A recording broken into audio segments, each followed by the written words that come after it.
for this week, we're going to talk about the Medtech curriculum. So this is under CHED Memorandum Order number 15, series of 2017.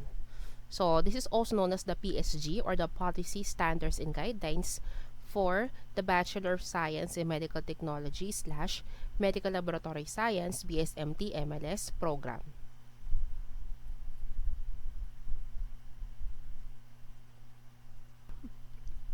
Now, under Article 1, this talk about what is the rationale behind the program, wherein nagbago sila ng curriculum in order for them to have what you call an outcomes-based education. So, dati, yung tinatawag natin na didactic education that is under the old curriculum, binago na siya. Ginawa na siyang outcomes-based or what you call the competency-based standards na tinatawag. So, ibig sabihin noon, we are more focused on how you are going to perform after you graduate. And we are more focused on how you're going to perform the necessary skills needed by a medical technologist. Kaya tinawag siya outcomes-based education. Okay, so it also talk about the different core competencies of the program, and also that it recognizes that all higher education institution, when you say HEI, all higher education institution will initiate curricular innovation. Ibig sabihin noon, merong freedom ang mga colleges, ang mga universities na gumawa ng sariling curriculum or magbigay ng improvement sa mga curriculum para masatisfy ang tinatawag na outcomes-based education format. So, under Article 3, it talks about the general provision. So, according sa bagong policies and standards natin here in the Philippines is that all universities, colleges, or the HEI shall exercise what you call academic freedom. So when you say academic freedom, it means that the college, the professors, the institution itself is given freedom in order for it to design its own way of teaching. So, kung paano yung curriculum nila, how are they going to deliver the curriculum, paano magturo, na ang freedom ngayon binigay na sa mga universities, sa mga teachers, sa mga colleges. Kaya tinawag na academic freedom.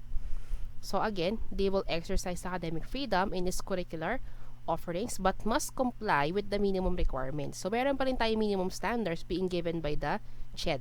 So as long as nasunod yung minimum standard from the CHED, then yung mga teachers nyo, yung college, yung university, pwede sila mag-innovate na mga gusto nilang idagdag in order for them to deliver the program properly. So pagdating sa delivery ng curriculum sa mga laboratory facilities, library, human resource, may freedom. Okay? May freedom ang tinatawag. So next, under section 4, again, all HEIs are allowed to decide the curricula. Kasi nga, meron tayong tinatawag na academic freedom. Okay? So, merong specific curriculum na galing sa CHED.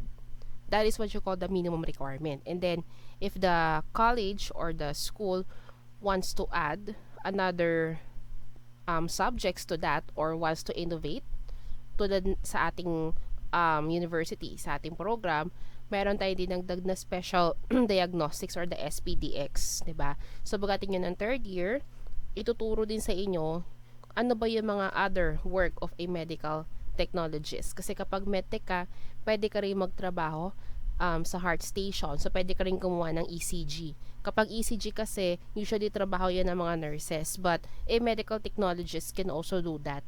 Okay? Ano pa ba? Yung mga testing sa heart, pwede nyong gawin. Yung mga cardio test, pwede rin yan. Okay? And even sa nuclear medicine. So, ginagawa rin siya. Hindi lang mga radtech ang nandyan. Pati medtech pwede rin. Those are example of what you're going to talk about sa special diagnostics. Okay? So, yun ang example of innovation na binigyan kami ng freedom ng CHED na mag-innovate ng mga bagong courses or bagong subject under the new curriculum na makakatulong sa medtech education. And also, sa ating curriculum, yung mga number of hours din ng lecture dinagdagan namin. So, yung iba nakalagay sa minimum requirement is 2 hours lang. Yung iba, ginawa namin 3 hours. Okay? Para nga naman, mas maraming time for the lesson and also for the laboratory exercises. So, lahat yon binigyan kami ng freedom ng CHED para magkaroon ng innovation and modification doon sa curriculum as long as we meet the basic standards. Kunyari, nakalagay sa basic standards ng CHED is yung isang subject nyo only for 2 hours. Okay? Pero ang ginawa namin sa Fatima, ginawa namin siyang 3 hours. Allowed ba yun? Yes. Bakit? Kasi na-meet namin yung basic requirement na 2 hours. And also, meron kaming freedom according kay CHED, meron kaming freedom para mag-design ng sarili naming curriculum. So, ginawa namin siyang 3 hours, okay lang kasi nga, binigyan kami ng freedom ng CHED. Yun ang nakalagay sa bagong CMO. That is what you call the academic freedom. And also under Section 4, again, we are now allowed to design our curriculum suited to their own context and mission. Okay? And then, so Section 5, it is all about program specification. So, ano ba ang degree natin? Of course, that is the BS, Medical Laboratory Science. And then, for the field of study, the program is 4 years. Okay, so 4 years siya, divided into 3. The first, the Gen Ed courses, followed by professional courses, and then internship program. Okay? So, yung mga Gen Ed courses na yan, ito yung mga inaaral nyo under the College of Arts and Sciences. For the professional courses, this is what you study under the College of Medical Technology. And then, of course, in the internship program, that is the program wherein you're going to have hospital duty for 1 year. So, mag-rotate kayo sa dalawang ospital, either a private or a government hospital, and then you're going to undergo an internship training or internship program. Now, we'll also talk about the program goal for the medical technology or the medical laboratory science. So when you say program goals, it means that ano ba yung mga characteristic na dapat makita sa isang estudyante ng Medtech. Okay?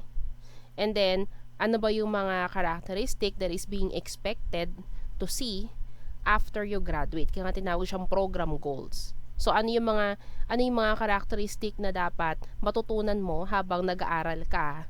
At ano yung mga characteristic na kailangan ipakita mo kapag graduate ka na? That is what you call the program goals. So, lahat daw ng medical technology students, so, during studies, they must be able to develop knowledge, skills, okay? So, yung knowledge na yan, nakakuha mo yan sa lecture class natin. Yung skills, nakakuha mo yan sa laboratory classes and also sa internship program. Professional attitude and values, nakukuha mo yan sa mga teachers mo kapag nagbibigay sila ng disiplina. And also during the internship program, kapag nag-duty ka na sa ospital, natututo ka kung paano ba maging professional sa trabaho. Okay? So, yung professional attitude na yan, tsaka values na yan, importante yan. Kaya nga naman, yung mga teachers nyo, kapag nakikita nila na meron kayong ginagawa na hindi tama, na hindi ka nais-nais na maging sa pagiging isang professional or pagiging isang edukadong tao, then you are being reported to the guidance office. Kasi part din talaga ng trabaho namin to make sure na meron kayong proper values bilang isang medical technologist. Okay? So, hindi lang siya yung mag-aaral ka, mag-memorize ka, hindi lang yung nasa laboratory ka, magka-practical exam ka, pati rin yung attitude tinitignan. So, part talaga siya. Okay?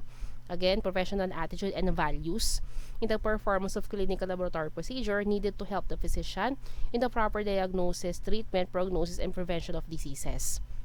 Of course, dapat marunong kayo ng critical thinking skills. Kaya nga naman, yung mga exams talaga ay mahirap. Yun ang reason ko bakit mahirap ang mga exams. Kasi kapag ang exams napakadali lang, how are you able to rationalize? So, dapat yung mga exam nyo talaga, nakakapag-isip kayo. You're able to perform critical thinking skills. So, iniisip nyo talaga. You're going to analyze yung mga question, nag-a-analyze ka ng mga choices, and then from what you have learned from your books and from the lecture classes, then you're going to rationalize that. Okay? So, yung mga exams natin, merong yung written, meron din tayong oral exam. So, kapag oral exam, magkasalita ka, mag-explain ka based on your understanding. Okay? And of course, dapat based pa rin siya dun sa nakalagay sa libro. Based on what you have read and based on what you have understood. Okay? So, ganun yung mga tests, yung mga exams natin sa Medtech education, sa medical laboratory science. Kaya nga naman, mahirap ang exams talaga. Kasi, dapat meron kayong critical thinking skills. And of course, engage in research and community-related activities. That's why meron tayong research course. And then, Pagdating naman sa community-related activities, sinasama namin ng mga estudyante namin sa mga community outreach programs. So, meron tayo noon together with the CPH din kasi meron kayong course known as the Community and Public Health wherein lalabas kayo to reach out to the community to perform some community work, okay, and to get data. Ganun ang mga ginagawa sa CPH natin. And of course, kapag meron kayong mga outreach program, sinasama rin yung mga estudyante. So, talagang kailangang sumama kayo sa mga outreach program. So, may mga times na required kayong sumama. Kasi nga, nakalagay dyan sa program goals natin. According kay CHED, dapat ang mga Medtech na yan ay mag-participate or engage in community-related activities. So, may mga pagdating nyo ng mga third year, second year, kapag okay na at wala na mga COVID na yan, talagang kailangan yung sumama sa mga outreach program namin. Next is to participate in activities related to promoting the profession and actively engage in lifelong learning undertakings. So, ibig sabihin yan, you're able to participate in different activities involving medical technology. Okay? So, sa mga estudyante, meron tayong FISMETs. So, every year, ang FISMETs, meron silang assembly. Meron tayong mga estudyante na pinapadala sa FISMETs. And even the PASMET. Minsan may assembly ang PASMET, nagpapadala tayo ng mga estudyante doon. So, talagang kailangan nyong mag-engage sa mga activities promoting the profession. And then, pag graduate naman kayo, may member na kayo ng PAMET, kailangan mag-member kayo ng PAMET and you must be able to engage in the activities of PAMET. And of course, develop collaboration and leadership qualities. So, pagdating naman sa collaborative and leadership qualities, so dito pa lang sa school, binibigyan kayo ng mga project. Diba? Kaya meron kayong mga group work in order for you to know how to collaborate with each other, how to form a team, and how to become a leader. Kaya nga naman, meron kayong mga group activities talaga. Okay? So, these are the program goals of the medical technology science. Now, next is the specific profession, career, occupation for graduates. So, according sa CMO, nagbangit lang siya ng mga different professions or career para sa mga graduate na Medtech. So, licensed medical technologists, diagnostic molecular scientists, pwede. Research scientists, educators, diagnostic product specialists, public health practitioner, and healthcare leaders. And then, pwede rin sa allied medical fields such as the public health or epidemiologist. Vet lab, pwede rin kayo magtrabaho sa mga vet lab or animal hospital. Mol bio, nuclear science, forensic science, health administration management, food industrial microbiology. Okay? So, under section 6, diniscuss thoroughly ang tinatawag natin na program outcomes. So, yung program outcomes na yan, meron tayong outcomes na common to all programs in all type of school. So, according kay CHED, kahit ano ang kurso mo, kahit saan ka nag-aaral, basta graduate ka ng college, ito dapat ang characteristic mo. Okay? So, this is according to CHED, characteristic ng isang college graduate. So, common to all programs in all type of schools. Okay? So, they're able to articulate and discuss latest development of a specific field of practice, effectively communicate orally and in writing using both English and Filipino, work effectively and independently, act in recognition of professionals of social and ethical responsibility, and preserve and promote Filipino historical and cultural heritage. Okay, kaya nga naman, sa mga curriculum nyo, meron ka pa rin Gen Ed courses. Kasi these are being addressed in your Gen Ed courses. So, meron ka pa rin English, meron ka pa rin Filipino, you still have history, okay, and you still have social sciences. Meron pa rin kayo mga social sciences na courses and also English and Filipino. Kasi nga naman, ito yung mga requirements ng SHED na dapat daw, basta college graduate ka, ito yung mga characteristic mo. Ito yung mga expected out of you when you graduate. And then, you also have outcomes common to health sciences. So, when you say common to health sciences, hindi lang ito medtech. So, kasama dito yung mga nurses, physical therapist, radtech, ano pa ba? Lahat ng under ng health sciences. Okay? Basta graduate ka ng health sciences. So, if you are a graduate of a health science, you're able to demonstrate clinical competence, of course, exhibit health professional ethical practices, practice interprofessional collaboration, demonstrate effective communication skills, become a competent health educator. So, importante rin ang health educator talaga. Kasi, when you say health educator, hindi naman sa magiging teacher ka, di ba? It means that you are actually promoting health or promoting good health sa inyong community. Yun ang tinatawag na health educator. Kasi nga naman, since ikaw ay meron kang knowledge regarding sa medical sciences, okay, sa health sciences, so, responsibility mo sa community mo to make sure that everyone is having a good health. So, part din yan ng pagiging health educator mo. And of course, engage in lifelong learning. So, ibig sabihin yan, you're able to attend seminars and conventions related to your profession and then natututo ka. So, kahit graduate ka na, nag-aaral ka pa rin uli. So, part yan.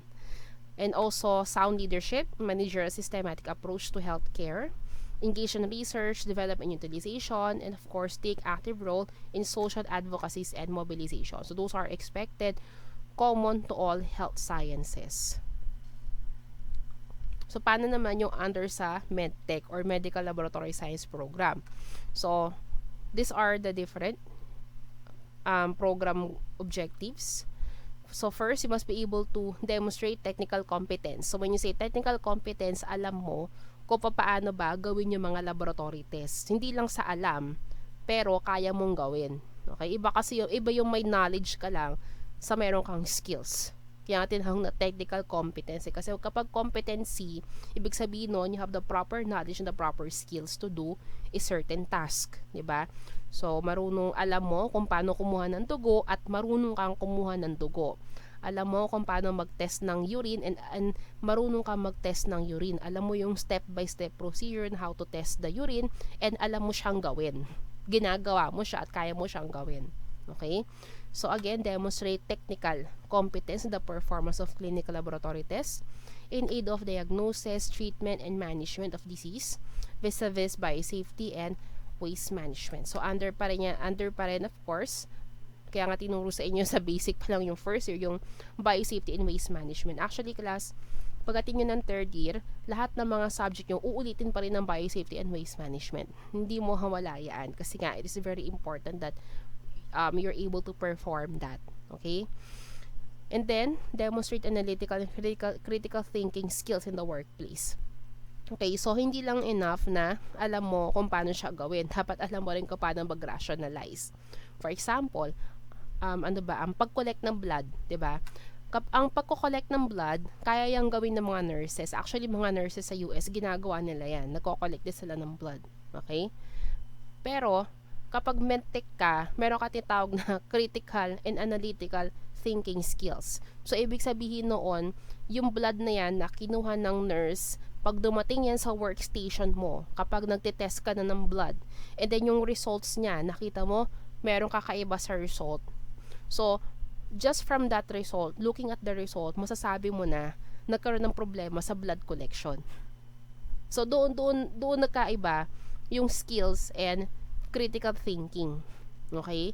Kasi, lahat naman ng tao, madali lang turuan. 'Di ba? Ang nurse nga, kaya mong turuan yan na mag-collect ng blood. Ganito lang yan, mag-collect ka. Madali lang turuan eh. Pero paano yung critical thinking part? 'Di ba? Doon papasok si Medtech. Kasi si nurse, pag pinakita mo sa kanya result, hindi niya masasabi na may mali sa blood collection. Bakit? Kasi nga naman, hindi naman siya nag-aral ng Medtech. 'Di ba? Tinuruan mo lang siyang kumuha ng dugo. Pero kapag pinakitaan mo yan ng result, hindi niya masasabi na nagkamali siya sa pagkuha ng dugo. Pero ikaw na Medtech, masasabi mo na merong mali sa pagkuha ng dugo. Okay? Kasi nga naman, marunong ka. So, meron kang knowledge, nag-aral ka sa school, and then, pagdating mo naman sa hospital, nag-train ka, that's why meron kang tinatawag na critical thinking skills. So, ito rin yung reason kung bakit yung mga exams nyo mahirap. Yung mga exams nyo, papakitaan kayo ng mga results. Tapos, ano yung interpretation nyo sa mga results na yun. And then, ano yung mga next step na gagawin based on that result. Okay? So, hindi siya, yung mga exams nyo, hindi siya ginagawa na mahirap para pahirapan kayo. Walang ganon. Okay? Huwag nyo sanang isipin yon. yung exams nyo, mahirap siya kasi nga, kailangan naming ma-develop yung tinatawag na critical thinking skills. Kasi part yun sa trabaho nyo eh. Dapat kasi kapag nagtrabaho ka na, pagtingin mo sa mga results, alam mo na ito yung mga result na to ay tama at alam mo itong result na to ay mali. Doon pa lang, dapat masabi mo na may mali. Okay? Kasi kapag release ka na ng release ng mga results, hindi mo tinitingnan yung mga results at hindi ka marunong mag-rationalize, ibig sabihin nun, hindi ka talaga marunong na medtech. And then delikado yun kasi kapag nag-release ka ng result na mali-mali pala, ano mangyayari sa pasyente, di ba? Mapapahamak yung pasyente. You can actually cause the death of the patient. Okay? Kaya nga naman, hindi enough na mag-training ka lang sa ospital, turuan ka lang ng konti. Hindi enough yun. Kailangan mo ng critical thinking skills, di ba? Kailangan mo talaga yun. That's why you really have to study very well. Okay? And then of course, engage in the collection, analysis, and projection of health information for improving healthcare management system. So when you say analysis and collection and projection of health information, this is how you handle patient data. So this is all about data management. And then of course, demonstrate interpersonal skills, leadership qualities, and ethical practice in the profession. So dito na papasok yung tinatawag na skills natin sa teamwork, di ba?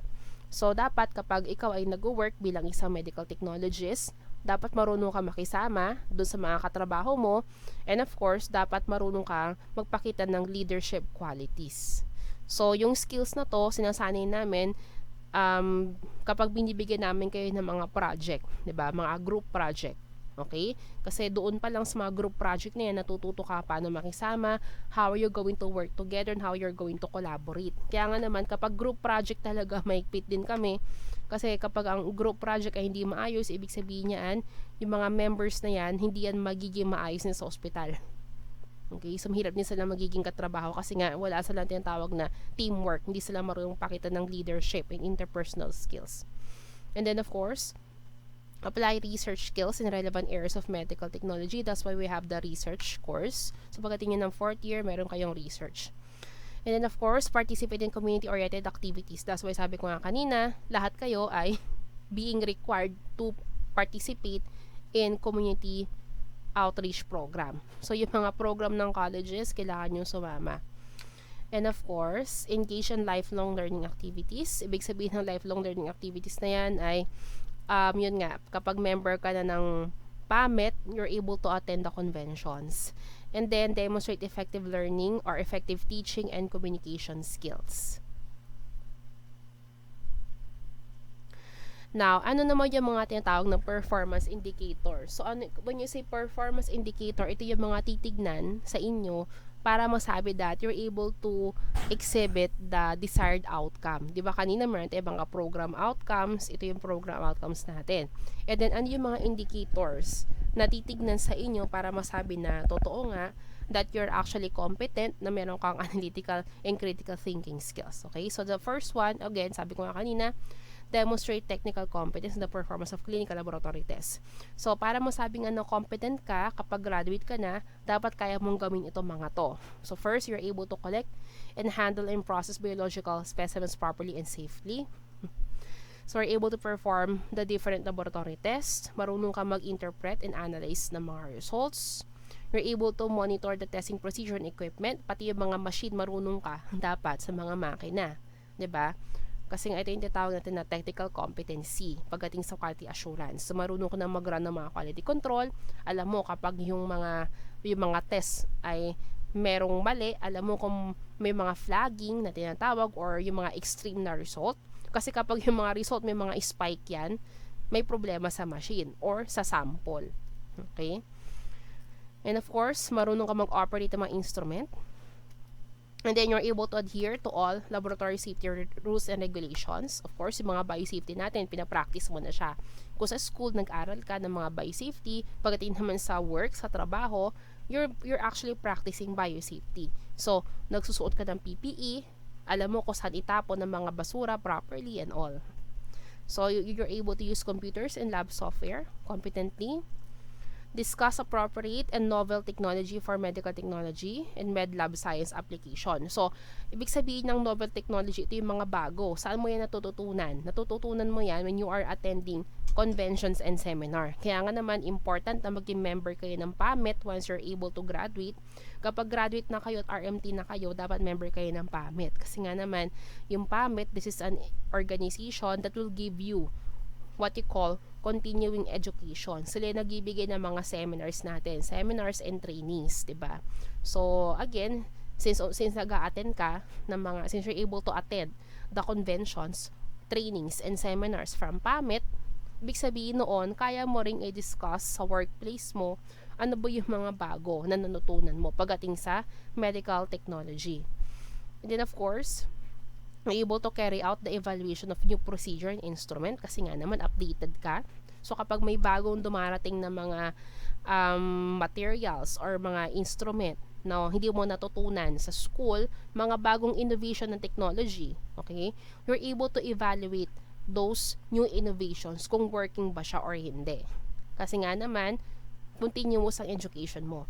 So, education kasi na Medtech, hindi yan natatapos kapag graduate ka. Tandaan nyo, after you graduate, you still have to attend courses, okay, under PAMET. Yung mga training nila, workshop nila, seminar, etc. Doon mo makikita yung mga innovation sa medical technology practice. Ano ba yung mga bago? Paano ba siya gamitin?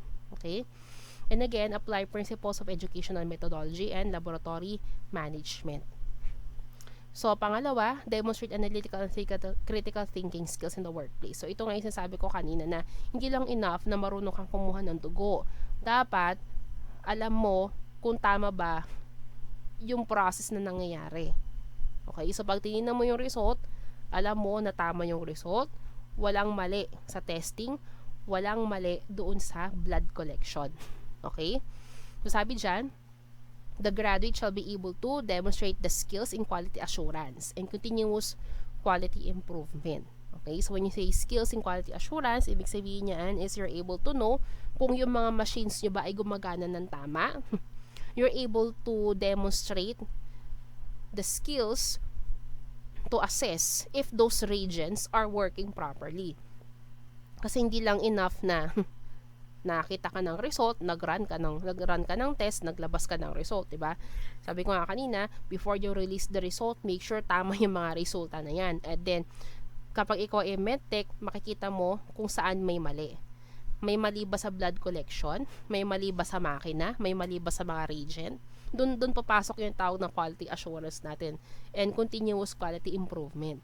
Okay? Kasi kapag ang makina may mali, definitely mali yung result. Kapag ang mga reagent and chemical na ginamit mo mali, definitely mali yung result, 'di ba? Okay. So doon papasok ang difference ng isang nurse sa isang medical technologist. Kasi silang dalawa, kaya nila mag-collect ng blood pareho. Pero pagdating naman sa testing ng blood, of course, Medtech lang ang may kaya niyaan. Okay? So again, evaluate the validity of the generated data and ensure its reliability before reporting. Okay? So always check the results before releasing it. Recognize the errors, problems, and perform root cause analysis. So, itong root cause analysis na yan, ginagawa yan sa isang lab kapag nagkaroon kayo ng problema, nagkaroon kayo ng error. For example, ang blood type ng pasyente is type O. Pero, ang nilagay nyo sa mga resulta is type A. 'Di ba? Magkaiba, mali, 'di ba? So mali yung blood type na binigay mo sa pasyente. Nagkaroon ka ng problem. Ngayon, kapag gano'n na nangyari, kailangan mag-perform ka ng tawag na root cause analysis. Ibig sabihin noon, you're going to trace what happened. So, trace back mo anong nangyari. And then, bakit nangyari yung problema yun? Bakit nakapag-release kayo ng maling resulta? So, kunyari, iti-trace back mo, sino ba yung nag-collect ng blood? Okay? So, kunyari, si Medtech A, siya yung nag-collect ng blood. And then, si Medtech A, ang ginawa mo, pinakit mo siya sa room ng pasyente, pin-identify mo kung sino ba yung pasyenteng kinunan niya. And then, you're able to know that ang kinunan niyang pasyente pala yung nasa bed 1. Pero dapat ang pasyente is nasa bed 2. So, yun yung reason. Mali yung pasyenteng kinunan niya. So, si Medtech, hindi niya ginawa yung trabaho niya ng properly of patient identification. 'Di ba? Kasi dapat ganun yun eh. Dapat whenever you collect the blood, you must be able to identify the patient properly. So, si Medtech, hindi niya nagawa yun. That's why, ang nakuna niya yung pasyente sa bed number 1, pero dapat, ang kukunan niya yung bed number 2. 'Diba? Kaya nagkaroon ng maling resulta. Okay? That is example of a root cause analysis. And then, apply the principles of educational methodology and resource management. So, under sa engaging in collection, analysis, and projection of health information, so the graduate shall be able to collect health information for healthcare management, analyze health information data, interpret health information data, and contribute in designing and planning a course of action to address health concerns and issues. So, ito na, you're able to participate in collation of data, interpretation of data as well. So, saan ito magiging applicable sa trabaho natin? For example, sa microbiology. Okay? So, maraming bigla na lang na nagkaroon ng pagtaas ng cases sa ospital nyo. Na sa pedia or sa mga bata, kunyari sa pedia ward, so marami nagkakaroon ng result ng infection caused by a certain bacteria. Kunyari yung bacteria is Staphylococcus aureus, diba? That is a bacteria. So, sa isang buwan, ang dami yung case ng Staphylococcus aureus sa pedia ward. Okay? Which is actually very unusual. Kasi, hindi naman siya nangyayari noong mga nakaraang buwan. Kunwari, January, February, March. Walang mga cases ng Staph aureus, diba? Pero pagdating ng April, bigla nagulat ka, ang daming case ng Staph aureus and lahat yun nanggagaling sa pedia ward. Okay? So, since ikaw ay Medtech, anong gagawin mo? Are you going to ignore that? Hindi. Kailangan i-report mo yan sa Infection Control Committee nyo. Kasi ibig sabihin noon, there is something wrong in the pedia ward. May mali sa mga practices nila, kaya yung mga pasyente doon nagkakaroon ng infection. So, that actually happens. Nangyayari yan. Minsan nga, sa nursery pa. Diba? Sa nursery, nagkakaroon ng mga outbreak ng mga, hindi naman outbreak, nagkakaroon ng contamination sa mga baby ng certain bacteria, di ba? Kapag nangyayari yun kasi, you're going to report that sa Infection Control Committee, and then yung Infection Control Committee ng ospital, pupuntahan nila yung ward na yun. Pupunta sila sa pedia ward, titingnan nila, ano ba yun nangyayari? Bakit maraming bata na nakakaroon ng Staph aureus infection sa ospital na to? Okay? So, they will review the practices in the ward. Ano ba yung mga practices ng mga nurses doon, ng mga doctors doon, bakit nangyayari yun? And then, after some time, yung Medtech aakyat sa ward, they are going to collect the samples. So, ginagawa natin yun. Nagko-collect tayo ng mga samples sa room. So, meron kang dalang swab. Yung mga kama, isa-swab mo. Yung mga beddings, you're going to swab that. Okay? You're going to expose a culture media sa hangin. Pati yung sa hangin doon sa kwarto. You're going to expose a culture media hanggang may tumubo doon na microorganism or bacteria. Okay? So, that's how you do it. Pagdating sa mga collection of information data or health information data. Okay? So, that's how you're going to apply this one. So, again, you're able to collect health information for healthcare management, analyze health information data, interpret information data, and contribute in designing and planning course of action to address health concerns and issues. Kasi nga naman, since ikaw ay Medtech, meron kang knowledge kung nakakaroon ba ng problema sa mga data that you're going to collect in the hospital. So, yun na nga, example ko kanina, yung pedia ward pala, may contaminated na pala siya ng Staph aureus. So, napansin mo siya kasi nga, sa isang buwan, puro Staph aureus ang lumalabas sa results mo sa culture, sa microbiology, and then lahat yun sa pedia ward. Okay? That's an example on how you're going to collect, analyze, interpret your data and how to design a course of action to address a health concern and issue. Now, next is to demonstrate interpersonal skills, leadership qualities, and ethical practice in the profession. So, again, kapag meron ka mga leadership skills, interpersonal skills, of course, you're able to work effectively as a team. So, marunong ka ng teamwork. So, again, you're able to work effectively with peers. Ito yung mga kasama mo sa trabaho. Multidisciplinary and multicultural teams. So, when you say multicultural teams, kahit saan pa nanggaling niya na lugar, yung mga katrabaho mo, kaya mo makisama. Okay? So, again, demonstrate good interpersonal skills with patient and co-workers. So, hindi lang sa mga katrabaho mo, pati rin sa mga pasyente. Plan and organize activities kasi pagdating nyo sa ospital, syempre may mga program din kayo sa ospital, di ba? Meron din kayo mga Christmas party, meron din kayo mga kung ano pang mga activities sa ospital that is actually for fun. So, dapat marunong ka rin mag-plan and organize and participate in those activities. Practice professionalism, of course. Practice the principles of data security and patient confidentiality. Exhibit ethical behavior. And then, apply research skills in relevant areas of medical technology. So again, marunong ka mag-identify na research topic, you know how to use appropriate research method, you know how to perform the research, you're able to analyze, interpret research data, and disseminate research results. Kasi pwede rin kayo maging research scientist. Pwede kayo magtrabaho sa mga research lab, di ba? Yung mga tulad niyan, yung mga nagtatrabaho sa mga laboratory developing the COVID-19 vaccine, di ba? Mga ano yan, mga research scientists yan. So, pwede rin kayo dyan. Next is to participate in community-oriented activities. So, para masabi nga na ikaw ay participating in community-oriented activities, of course, you must be able to engage, di ba? Andun ka talaga. So, gumagawa ka ng mga community program, nagiging part ka ng community program. So, besides that, you're able to plan and organize Medtech-related activities in the community. Apply the principles of good practice in community service and social responsibility. So, pwede mag-volunteer ka, pwedeng magturo ka ng hygiene sa mga bata. Yun yung mga example na pwede mong gawin sa community di ba? Pwede kang magturo ng proper hand washing kasi as we all know, meron pa rin mga tao na hindi marunong kung paano ba ang tama paghugas ng kamay. So, yun yung mga basic na pwede mong gawin. Okay? And then, pwede ka rin mag-lecture regarding sa diabetes, regarding sa hypertension, kasi marunong ka. I mean, it's part of our work, yung pag-test ng mga blood sugar na yan. Pwede ka mag-lecture regarding diabetes, etc. And then, implement, monitor, and evaluate the activities in the community.